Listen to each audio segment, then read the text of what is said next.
السلام علیکم۔ ویڈیو دیکھنے سے پہلے اور واقعہ سننے سے پہلے آپ سبھی حضرات سے گزارش ہے کہ چینل کو سبسکرائب کر کے رکھیں۔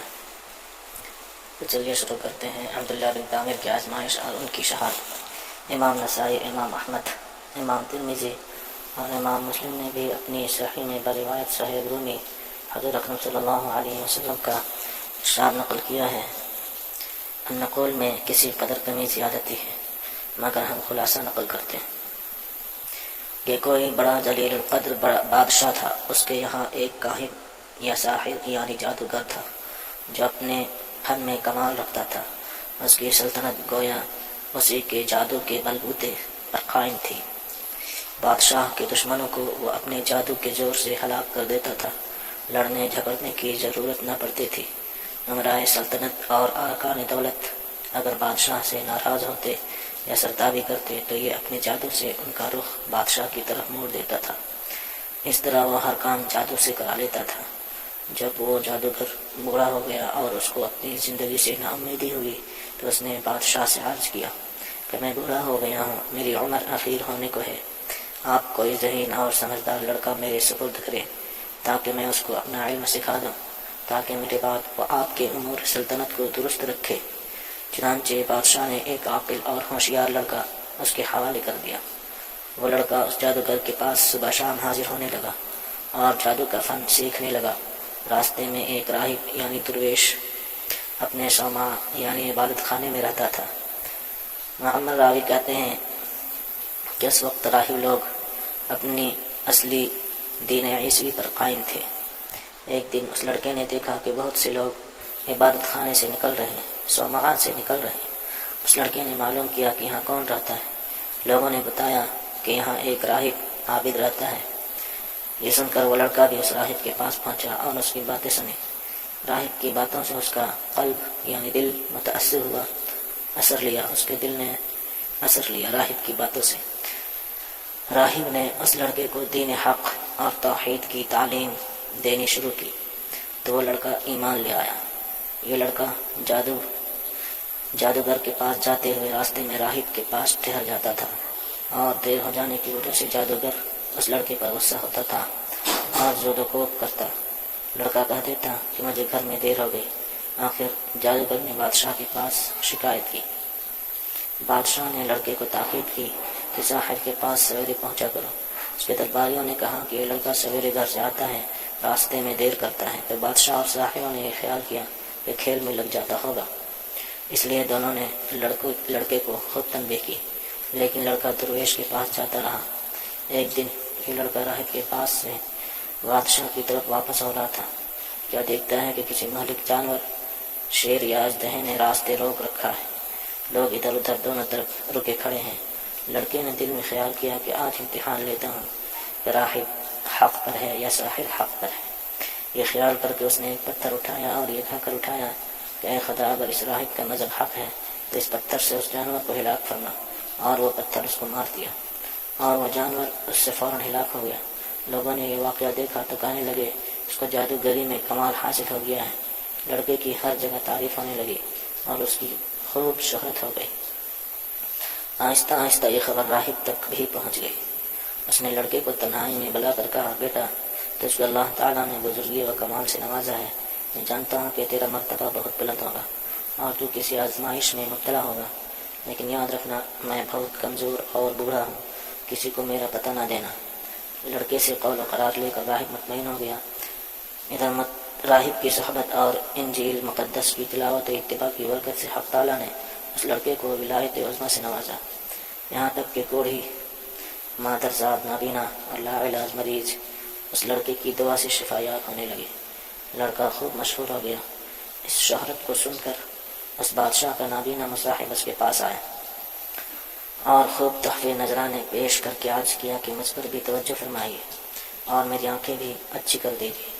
لڑکے نے کہا کہ مجھے کوئی نذرانہ ہدیہ درکار نہیں اور شفا میرے ہاتھ میں نہیں ہے، اللہ تعالیٰ شفا دینے والے ہیں۔ اگر آپ اللہ وحدہ لا شریک پر ایمان لائے اور شرک و بت پرستی سے توبہ کر لیں تو میں اللہ سے دعا کروں گا، پروردگار عالم آپ کی بینائی واپس عطا فرما دیں گے۔ واندہ اسی وقت مجلس میں مشرب بہ ایمان ہوا اور لڑکے نے دعا کی اور اس کی آنکھیں روشن ہو گئی۔ معمول کے مطابق جب یہ شخص بادشاہ کی مجلس میں حاضر ہوا تو بادشاہ کو اس کی بینائی پر تعجب ہوا۔ اسے معلوم کیا کہ میری مملکت کے تمام معالی اس تیری آنکھ کے علاج سے عاجز ہو گئے تھے، آخر تجھ کو کس سے شفا حاصل ہوئی؟ مصاحب نے کہا کہ میرے پروردگار نے اپنی قدرت سے مجھے بینائی عطا فرمائی ہے۔ بادشاہ نے کہا کہ میرے سوا تیرا پروردگار کون ہے؟ مصاحب نے کہا کہ میرا آپ کا اور اس ساری کائنات کا پروردگار وہ اللہ ہے جس نے ساری مخلوق کو پیدا کیا۔ بادشاہ غضبناک ہوا اور اس مصاحب کو سخت سزا دی اور پوچھا کہ یہ عقیدہ تجھ کو کس نے سکھایا؟ سختی سے گھبرا کر اس نے لڑکے کا نام بتا دیا۔ بادشاہ نے لڑکے کو بلایا اور کہا کہ تجھ کو میری پرورش اور میرے جادوگر کے فیض سے یہ کمال حاصل ہوا ہے۔ لڑکے نے کہا کہ میرے اور آپ کے اور جادوگر کے ہاتھ میں شفا نہیں ہے، یہ اللہ کی قدرت پر موقوف ہے۔ بادشاہ سخت ناراض ہوا اور اس کو کڑی سزا دلوائی اور کہا یہ لڑکا بہت غائب رہتا تھا، معلوم ہوتا ہے کہ یہ کسی جگہ جاتا تھا، وہاں اس کے خیالات بدل گئے۔ جادوگر نے بھی دربار میں حاضر ہو کر عرض کیا کہ یہ لڑکا مدت سے غائب ہے، میرے پاس نہیں آتا۔ بادشاہ نے کہا اس سے سختی سے پوچھا جائے کہ مدت سے کہاں رہا اور کس کے پاس آتا جاتا ہے۔ جب سختی حد سے بڑھ گئی تو لڑکے نے مجبور ہو کر کوشانشی راہب کا نام بتا دیا۔ بادشاہ نے راہب کو گرفتار کر کے حاضر دربار کیا اور اس سے کہا کہ اگر تو اپنے دین سے نہ پھرے گا تو تجھ کو آرے سے چیر دیا جائے گا۔ راہب نے کہا کہ میں ہرگز اپنے دین برحق سے نہ پھروں گا اور جو مصیبت آئے گی اس پر صبر کروں گا۔ چنانچہ بادشاہ کے حکم سے اس راہب کو آرے سے چیر دیا گیا۔ پھر مصاحب کو بلا کر یہی کہا۔ مصاحب نے بھی دین برحق کو چھوڑنے سے انکار کر دیا اور اس کو بھی آرے سے چیر کر شہید کر دیا گیا۔ پھر لڑکے کو بلا کر سمجھایا گیا کہ اگر تجھ کو زندگی محبوب ہے تو باز آ جا، ورنہ تو ان دونوں کا انجام دیکھ چکا ہے، تیرا حشر بھی یہی ہوگا۔ لڑکے نے بادشاہ کی بات ماننے سے انکار کر دیا تو بادشاہ نے چند آدمیوں کو حکم دیا کہ اس لڑکے کو پہاڑ کی چوٹی پر لے جاؤ اور اس کو خود سمجھاؤ، اگر مان گیا تو اس کو بڑا مقام دوں گا اور اپنا مصاحب بنا لوں گا، اور اگر یہ باز نہ آئے تو پھر پہاڑ کی چوٹی پر سے اس کو دھکیل دینا تاکہ اس کے اعضاء پاش پاش ہو جائیں۔ جب اس کو پہاڑ پر لے گئے اور سمجھایا دھمکایا تو لڑکے نے اللہ سے اپنی حفاظت کی دعا کی۔ اسی وقت پہاڑ پر زلزلہ پیدا ہو گیا اور شاہی لوگ پہاڑ پر سے گر کر ہلاک ہو گئے۔ لڑکا بعافیت گھر واپس آیا۔ بادشاہ نے پوچھا کہ وہ لوگ کہاں ہیں جو تجھ کو لے گئے تھے؟ لڑکے نے جواب دیا کہ میرے پروردگار نے ان کے شر سے میری حفاظت کی اور ان کو ہلاک کر دیا۔ بادشاہ نے دوسرے چند آدمیوں کو حکم دیا کہ اس لڑکے کو ایک کشتی میں سوار کر کے دریا میں لے جاؤ، یہ اپنے دین سے باز آئے تو بہتر ہے ورنہ دریا میں پھینک دو۔ چنانچہ وہ اس کو دریا میں لے گئے اور سمجھایا۔ لڑکے نے پھر دعا کی تو کشتی الٹ گئی اور شاہی لوگ غرق ہو گئے اور لڑکا صحیح سالم واپس آ گیا۔ بادشاہ نے ماجرا پوچھا تو لڑکے نے پورا قصہ بیان کر دیا۔ اس لڑکے نے کہا اے بادشاہ، تو مجھے مار نہیں سکتا، ہاں تجھ کو میرا قتل ہی مقصود ہے تو اس کی تدبیر میں بتاتا ہوں، اگر وہ تدبیر اختیار کرے گا تو مجھے مار سکے گا۔ بادشاہ نے تدبیر پوچھی تو لڑکے نے کہا اس شہر کے تمام لوگوں کو شہر سے باہر ایک میدان میں جمع کر لے اور مجھ کو سولی پر چڑھا کر ایک تیر اپنی ترکش سے نکال کر کلمہ بسم اللہ ربی ھذا الغلام کہہ کر وہ تیر میرے مار تو میں مر جاؤں گا۔ بادشاہ نے یہی کیا تو تیر اس لڑکے کی کن پٹی پر لگا۔ اس لڑکے نے اپنا ہاتھ کن پٹی پر رکھ لیا اور یہ کہتا ہوا شہید ہو گیا کہ میں اپنے پروردگار کے نام پر شہید ہو کر کامیاب ہو گیا۔ اور اس واقعے کو دیکھنے پر تمام لوگوں نے بآواز بلند کہا آمنا برب ھذا الغلام، آمنا برب ھذا الغلام۔ یہ سن کر بادشاہ کے درباریوں نے کہا آپ نے ان تینوں کو ہلاک کر دیا ہے جو آپ کے مذہب کے خلاف تھے، مگر اب تو سب ہی لوگ آپ کے خلاف ہو گئے۔ یہ بات سن کر بادشاہ نہایت غضبناک ہوا اور شرمندگی سے چلا اٹھا اور خندق کھدوا کر اس میں آگ دھکانے کا حکم دے دیا۔ چنانچہ خندق میں آگ دھکائی گئی، اس کے کنارے پر اعیان سلطنت کرسیاں بچھا کر بیٹھ گئے اور سب کو حاضر ہونے کا حکم دیا اور کارندوں سے کہا کہ سب سے معلوم کرو، جو اپنے دین سے نہ پھرے اس کو آگ میں ڈال دو۔ چنانچہ شاہی فرمان کے مطابق ایمان والوں کو آگ میں ڈالنا شروع کر دیا، یہاں تک کہ ایک ایسی عورت کو بھی لایا گیا جس کی گود میں بچہ تھا۔ عورت کو جب آگ میں ڈالنے لگے تو وہ ہچکچائی۔ بادشاہ نے کہا کہ عورت کو رہنے دو، پہلے اس کے بچے کو آگ میں ڈال دو، شاید اس طرح وہ اپنے ایمان سے واپس ہو جائے۔ چنانچہ اس کے بچے کو آگ میں پھینک دیا گیا۔ بچے نے بلند آواز سے کہا اماں جی، آپ صبر کریں اور بلا گھبراہٹ بسم اللہ پڑھ کر آگ میں کود پڑو، یہ آگ گلو گلزار بن جائے گی۔ اور یہ سن کر ملٹ کسی گھبراہٹ کی آگ میں کود گئی اور وہ آگ ایسی بھڑکی اس نے بادشاہ اور اس کے مصاحبین کو جو کہ کرسیوں پر بیٹھے مظلوموں کو جلنے کا تماشا دیکھ رہے تھے سب کو جلا کر خاک کر دیا۔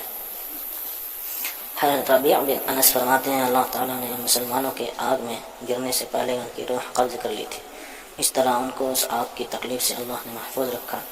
محمد بن اسحاق نے اس واقعہ کو بہت تفصیل سے ذکر کیا ہے اور اس لڑکے کا نام عبداللہ بن تامر بتایا ہے، اور یہ بھی لکھا ہے کہ یہ واقعہ یمن کے شہر نجران میں پیش آیا تھا، اور اس حادثے میں اس ظالم بادشاہ ذو نواس نے تقریباً 20,000 آدمیوں کو آگ میں ڈال کر شہید کیا تھا۔